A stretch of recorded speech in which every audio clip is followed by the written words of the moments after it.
Hey, good afternoon. I'm Bishop Walsh of the Diocese of Gaylord, and thank you for joining me today for this press conference. I'll begin by apologizing for my weak voice. I had a recent illness I'm coming off of. But today, the Michigan Attorney General's office issued their report on clergy sexual abuse in the Diocese of Gaylord. And based on this report, I would like to focus my remarks on three matters. One, the victims of sexual abuse. Secondly, the key report findings. Third, what we're doing to prevent abuse from happening again. After reflection on these 3 points, I'll be available to take your questions. As Bishop of the Diocese, let me begin by expressing deep sorrow and shame, especially to the victims and to their families.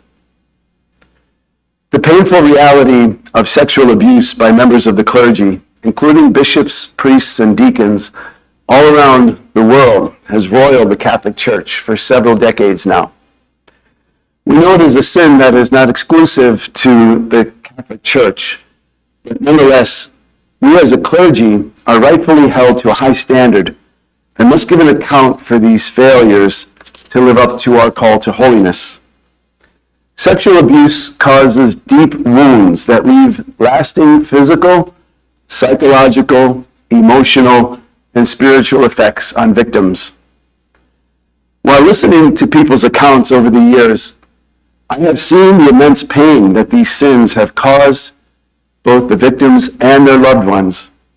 Their stories truly break my heart. Although I've sought to understand the trauma inflicted upon victims, I know I may never truly grasp the full depth of their individual grief.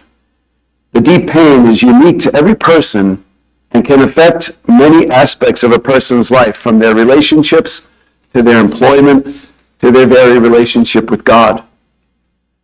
I humbly offer an apology to each victim survivor who has been violated by anyone affiliated with the Catholic Church.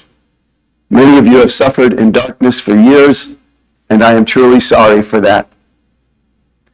I know shedding light on this will bring comfort to some, but reopen wounds for others that will be painful. And for that, my prayers are with all the victim survivors. Please know that our diocese is committed to your ongoing healing. From the beginning of the state's investigation in 2018, we have and continue to fully cooperate with the Attorney General's office. I commend their efforts with the intention of providing justice for the victim survivors. I would like to especially recognize and thank the courageous victim survivors who shared their stories. Their actions of coming forward, regardless of when their trauma occurred, will continue to help to hold us accountable as responsible citizens. As difficult as this report is to read, it is important for us as a church to acknowledge this painful part of our history. This report includes allegations, whether substantiated or not, against 28 clergy who either have ministered or are ministering in our diocese. 16 of these clergy are known or presumed to be dead. Of the remaining 12 reported clergy, I want to stress that today there is no priest or deacon in active public ministry in the Diocese of Gaylord who has a substantiated allegation of sexual abuse or misconduct against a minor. In the report, you will find there are allegations against 3 priests who are currently ministering in the diocese. The allegations against these priests involve reported sexual conduct with adults. While none of these allegations resulted in criminal charges, I plan to meet with the Diocesan Review Board this month to discuss the particulars of the report and to determine any further actions. Now, let me share a graph that depicts all the reported allegations, whether involving misconduct with a minor or with an adult, based upon when the alleged misconduct occurred. Please keep in mind, the Attorney General's Office states inclusion in this report does not reflect their department's determination that the allegations are credible, substantiated, or indicative of a crime. In terms of when the abuse occurred, this chart indicates that approximately 85% of the alleged incidents of abuse occurred prior to the year 2000. With the Attorney General's and the Church's particular emphasis on preventing sexual abuse of minors, I would like to share another chart that relates just to minors. Again, this graph of allegations from the Attorney General's report depicts the decades when the alleged sexual abuse or misconduct involving minors occurred. You can see the decline in allegations as the Catholic Church began implementing reforms. One of the most notable reforms was in 2002, when the United States Conference of Catholic Bishops enacted new, strict protocols for handling and preventing clergy sexual abuse of minors. That's known as the Dallas Charter. I want to again stress that there is no priest or deacon in active ministry in the Diocese of Gaylord today who has a substantiated allegation of sexual abuse or misconduct against minors against him. The two instances against one priest that were reported since the year 2000 were inappropriate conduct cases involving interactions with minors. This priest is no longer in ministry. The names of everyone who is included in the Attorney General's report who has a substantiated allegation of sexual abuse of a minor is currently posted on our website's lists of credibly accused clergy and has been for a number of years.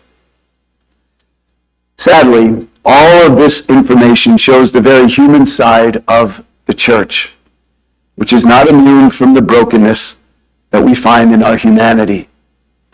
We are not a perfect church, but we are committed to learning from our past. Continuous learning and refining our practices to build a safer environment has contributed to the decline in alleged sexual abuse by clergy. Although the graphs that we saw reflect a steady decrease of allegations, know that we will do everything to get this to zero. One instance of abuse is too many. Our diocese has implemented many actions to create a safe environment for children and vulnerable adults over the last few decades. Let me share some of those with you now. We've instituted curriculum improvements for seminarians to better prepare men for a healthy celibate lifestyle. We've established protocols to prevent clergy, staff, and volunteers from being alone or solely communicating with a minor or vulnerable adult. We require all clergy, employees, and relevant volunteers to complete safe environment training. We train all children in our schools, religious education, and youth ministry programs on proper boundaries and how to respond if they feel uncomfortable. We conduct criminal background checks on all clergy, religious employees, and relevant volunteers. We have and always will promptly report any allegations of sexual abuse of minors to law enforcement. We publicly announce credible allegations of abuse of minors, and we post the names of credibly accused clergy on our website. And to assist victim survivors, we have a victim assistance coordinator available to respond to their needs, whether it's psychological counseling from a licensed therapist or a private meeting with me. The diocese is committed to helping victim survivors to heal. Personally, I will ensure that the Diocese of Gaylord not only continues these safe environment practices, but looks for ways to continuously strengthen them. In closing, on behalf of the Diocese of Gaylord, I ask forgiveness for the sinful wrongdoings of the priests and deacons named in this report who violated their sacred office.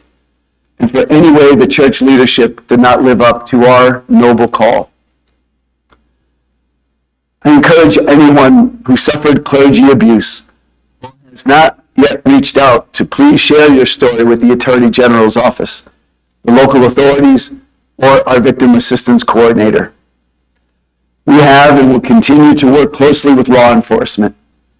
We will seek justice for all. We will help those abused to heal in body, mind, and spirit.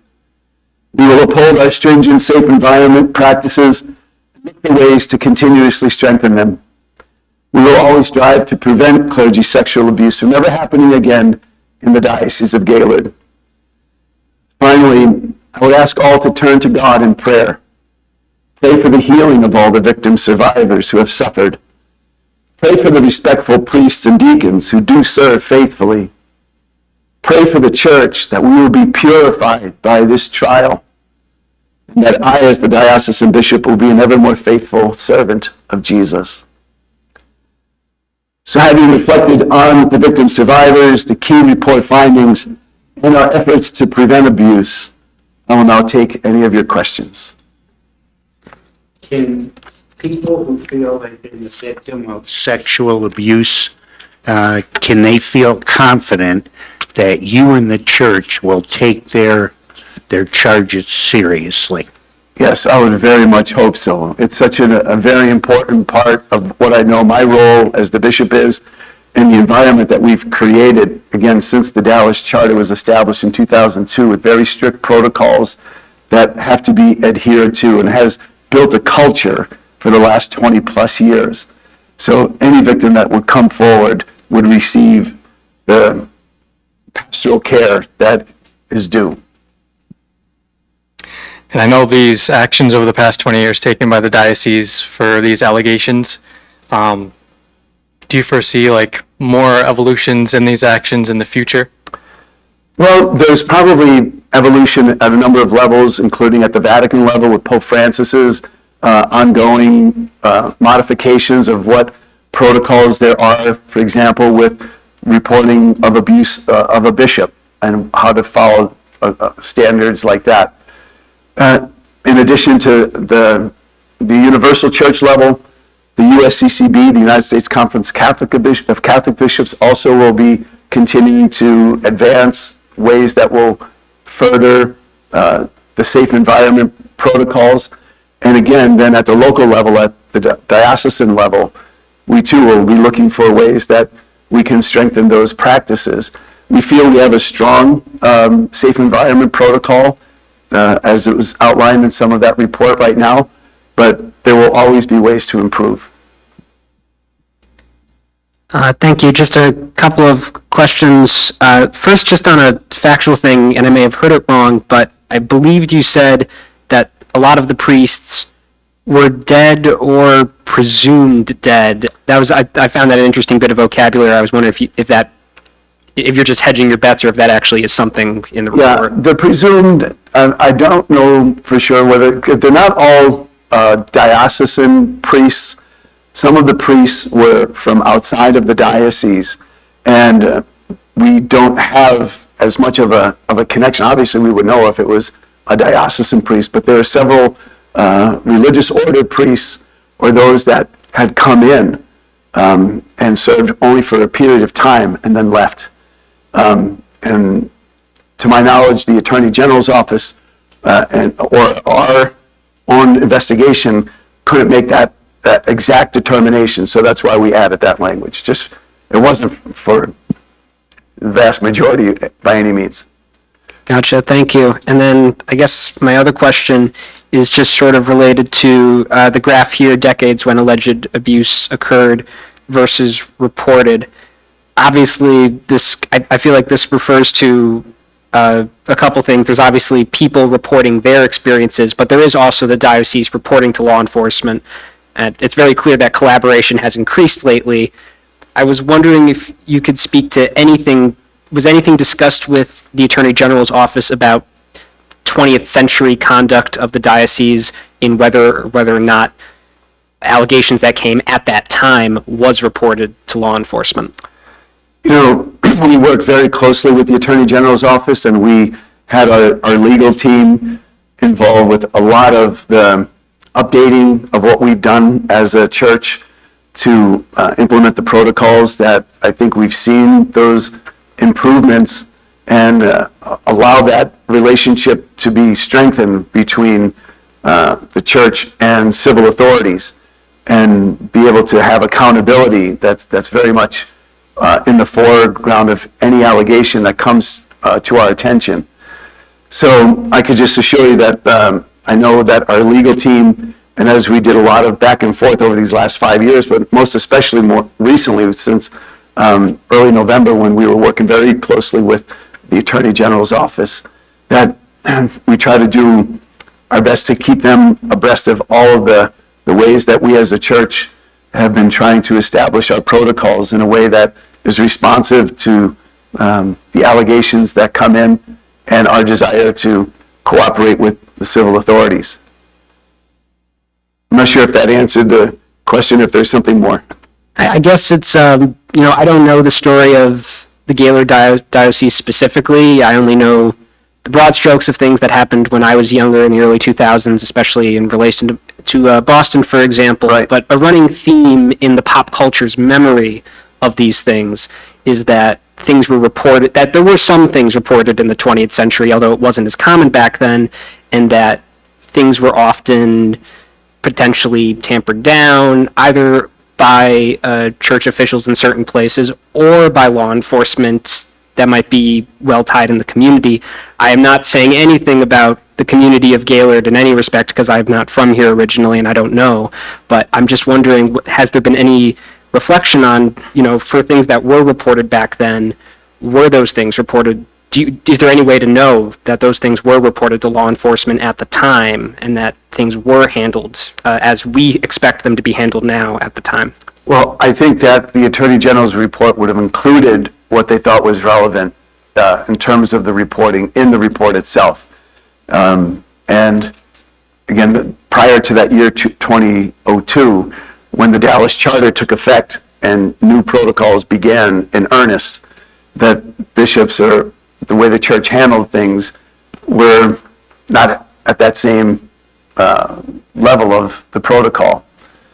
So, whether it was handled more internally, and there are things that were still followed and tried to, come to a resolution, that it didn't follow the same strict protocols. But I could, just testify that there would have been a pastoral response to any allegation that came in, and every bishop and everyone who would have dealt with those allegations would have proceeded according to what was required by the church at that time.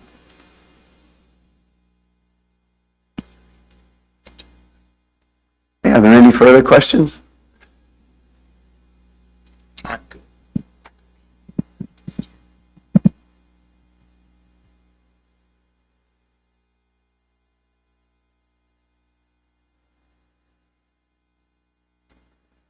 Okay, there are no further questions, and I thank you for the time that you spent coming to this press